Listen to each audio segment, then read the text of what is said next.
Today I'm going to talk about using flash with your Polaroid camera systems. Now, one thing that we all know about modern Polaroid film is that it likes light. Whether it's SX70 or 600, Polaroid film likes to be shot in lots of light. It really brings out the best color, the best contrast, and the best saturation under well-illuminated scenes.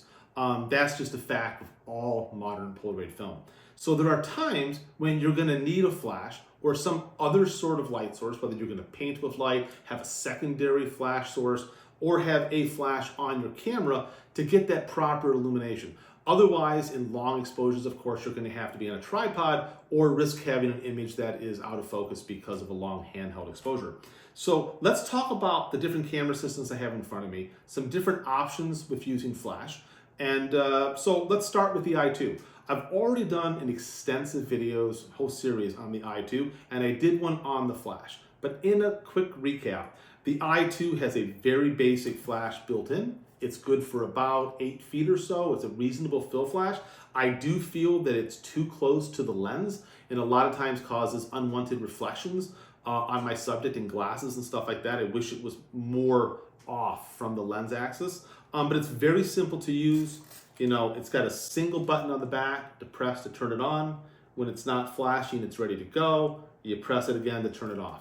One thing that is really great about the i2 though is that on the very back it has a mini port that you can plug a flash cord into, and then this could plug into a studio light set, into a handheld flash, into a slave that would power other flashes, all sorts of stuff.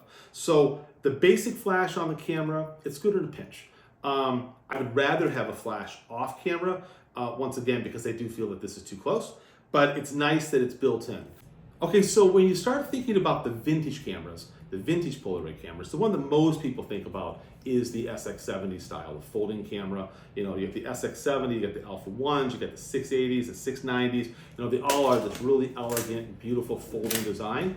And these cameras also have a flash capability with them. And Polaroid really was kind of encouraging people to use the flash with these cameras. In the original Polaroid manual, they literally spent like 5 pages in this manual talking about using flash with these cameras for indoor photography, for outdoor photography, you know, close-up photography. There's a whole section in here about using flash. So the original engineers and designers of these cameras knew that flash photography was going to be important from time to time when using these cameras. Now, of course, when these cameras first came out, they used a slower ISO film, the original SX70 film. Most of the 2 cameras that I have here have been converted to allow me to shoot 600 speed film with them, and I can also use the SX70 film. I have the ability of both in these cameras. But if you've got an SX70 camera that's converted to 600 and you think you're never going to need a flash, think again. There's going to be a lot of times when you wish you had a flash. So what are your flash options with these 2 cameras? Well, first off, there's the very simple General Electric flash bar. They don't make these anymore, but you can get them a lot of times at flea markets for a couple of bucks, as long as they haven't been used, and you can tell very simply if they've been used. If they've been used, if they look like the bulbs have exploded. If they haven't been used, the bulbs look all nice and clean. And to use this in the camera, you literally just push it into the top bar, into the top slot like that. You have 5 shots on the front. When you're done with those 5, you flip it around. You use the other 5 shots, and then you throw this away. It's not very environmentally sound, but they actually still work quite well in all these cameras. So in a pinch, this is not a bad thing to have. Another thing that's interesting too is that much like the i2, when the flash fires, the camera is using the meter to look at the ambient light and to look at the amount of flashlight going out and calculating the proper exposure. One thing I will tell you though, if you've got your camera converted to 600, and if you've got 600 speed film in the camera, you might want to turn the camera just a little bit darker on the meter setting when you use a flash. It may over illuminate the scene. These bars were really designed for the original SX70 film, and with the 600 it can produce a little too much illumination. So I always turn these cameras down like 1 line when I'm using a flash bar with them.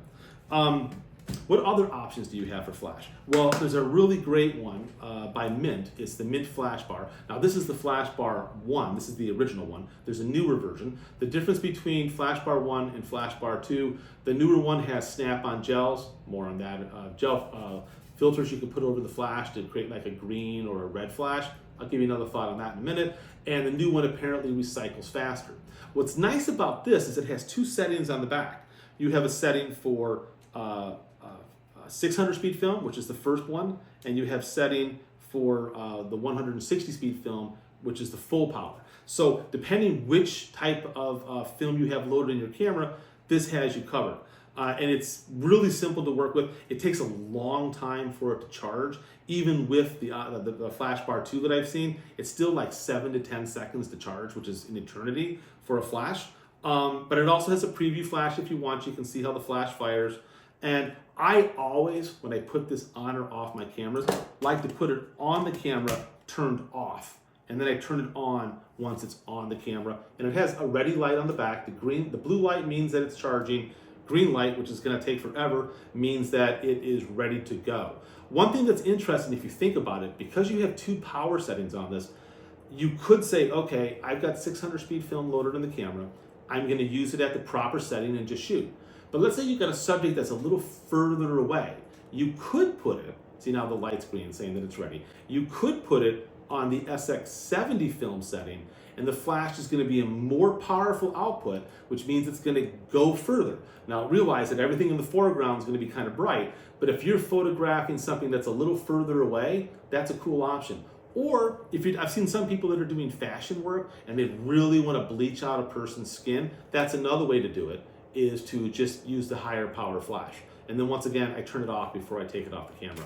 Another nice thing about the Mint flash bar, much like the i2, is that on the side, it has a mini port.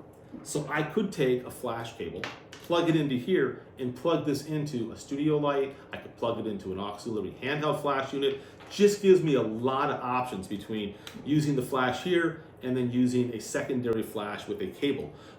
If you happen to have the Flash Bar 2, one thing that you could try is take those little snap-on gel filters that go over the front and pop out maybe the red one or the green one and put a piece of like Roscoe Tough Soft diffusion material in there. That would soften the flash. And for closer shots, like let's say you're taking a portrait of somebody, 4 or 5 feet away, by having that softer light source instead of this harder light source, it would feel a little more natural and a little more pleasing. And also, I like the distance that I'm getting here when this is on the camera. The distance between the flash and the lens, while I still wish it was further, is better than it is on the i2 setup. And I don't find that I get reflections in glasses. I don't find that I get any of those kind of issues that I was mentioning can happen with the i2 camera. Another type of flash system that you could use on this camera is if you have a camera like this one here, which was modified by Dennis at Chromatic Parts, and you purchase the dongle also has on the very top the ability of plugging in a flash. So what I think you take away from this is that every Polaroid manufacturer realizes that from time to time you're going to wish that you had a flash setup, and they've all started incorporating ways to do that. If you have a Mint camera like the one here, the new Mint shutter speed dial that goes on the top, on the edge, on the side, also has the ability of plugging in a mini jack to power a flash that way as well. So everybody's thinking you're going to need a flash from time to time. And so what I'm getting at is if you're not used to using a flash, you're outside on a bright sunny day, you go, well, why would I need a flash? You'd be amazed how much that flash will help open up deep shadows on people indoors. I mean, in my house, it's almost always dark. I can handhold a nice exposure, I can put a camera on a tripod, but sometimes having just that little extra bit of light, whether it's something like this, whether it's plugging a secondary flash in, helps a lot. So what I'm going to do now is I'm going to show you a series of Polaroids that I did demonstrating with this camera here, which was modified by Mint, a variety of different scenes. So let's take a look at that right now. So the first example photo I'm going to give is this one here. This is my wife, Eve, and it was made in our kitchen. And all I did on this was point the camera at her and shoot. And because of this big backlight back here, this window, I knew she was going to be underexposed, in the foreground here just a little bit. It isn't terrible, to be honest. I'm kind of impressed how good the range is on this particular image, but it's not ideal.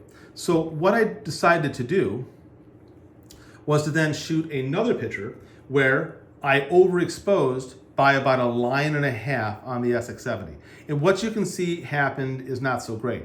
It continued to blow out the highlights here in the effort to bring this up. This is better, but this I find problematic. So it wasn't the ideal solution. It's still a very usable image, but you can see between these two, if I want to get more illumination here in the foreground, I really only have two choices. One would be to bring a reflector in to add more light that way, or to use a flash. So in the final image, I used the Mint flash bar at the 600 speed setting, and the image turned out like this. Now, this is a perfectly illuminated scene. The outside and the inside are well balanced. It's very obviously done with the flash, but if you look at her eyes, there is no evidence of like a reflection in the eyes from the camera going off. I don't see a harsh shadow behind her on the wall. I think that the balance here is actually really nice. Compare it to the other two, they're good. This one has a wonderful sense of atmosphere. However, I think that from a successful exposure standpoint, the one with the flash is definitely the way to go. Now, again, if I'd had an off-camera flash, I could have done a lot more control. The one problem with the Mint and the flash bars and all the stuff is that there's just very little control. As I said, you've got two settings for power. You've got your 600 speed film and you've got your SX70 film, and that's it.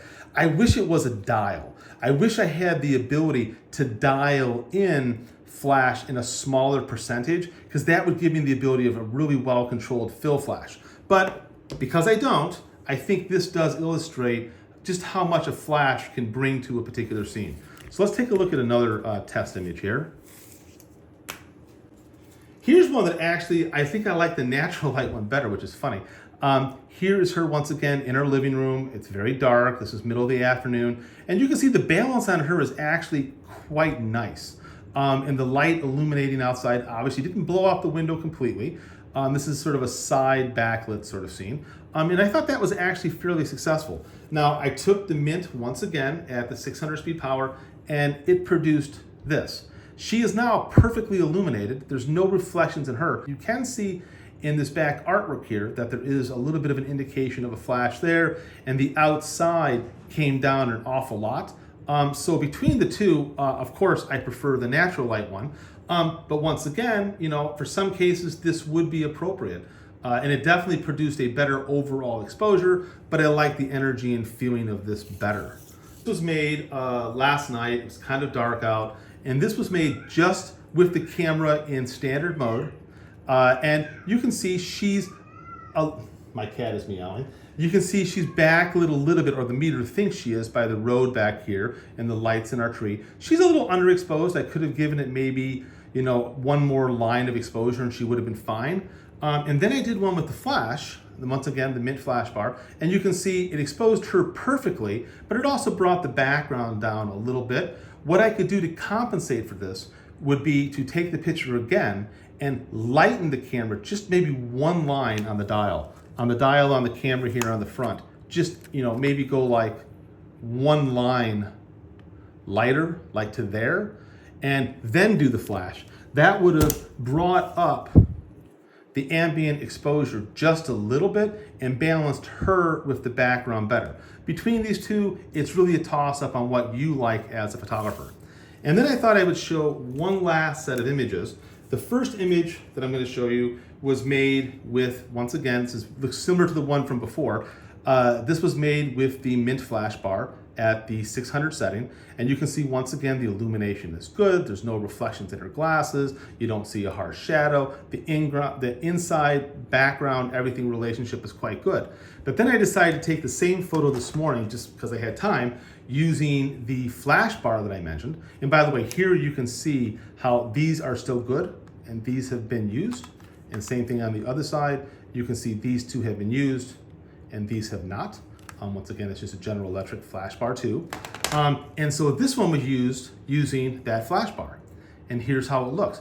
It's actually quite nice. The illumination is good. You can see it snowed last night a little bit here in Vermont, but the relationship between her and the background is good. I don't have any kind of light in her glasses, which is nice. The back wall, everything looks really good. So the illumination on these two, the biggest thing that I'm trying to show is that whether you use a flash bar or whether you use the flash bar by Mint, or whether you use a old-fashioned flash, it's capable to get a great result under a difficult lighting situation. So in conclusion, if you've never worked with the flash, give it a shot. If you've got a 680 or a 690 camera with a built-in flash, try it. You know, when you're outdoors on a bright day and someone's got dark shadows on their face, try one shot with the flash and one shot without. You might be surprised that you like the flash one better. Indoors, give it a shot. Mixed lighting, give it a shot. You know, flash photography really elevates what you can do with one of these type of cameras. Painting with light is another way. Anything to get that additional light so that the Polaroid has a proper exposure, proper contrast, and proper saturation. Polaroid film loves light. Thank you very much for listening. I can't wait to hear your thoughts. Now go shoot some film.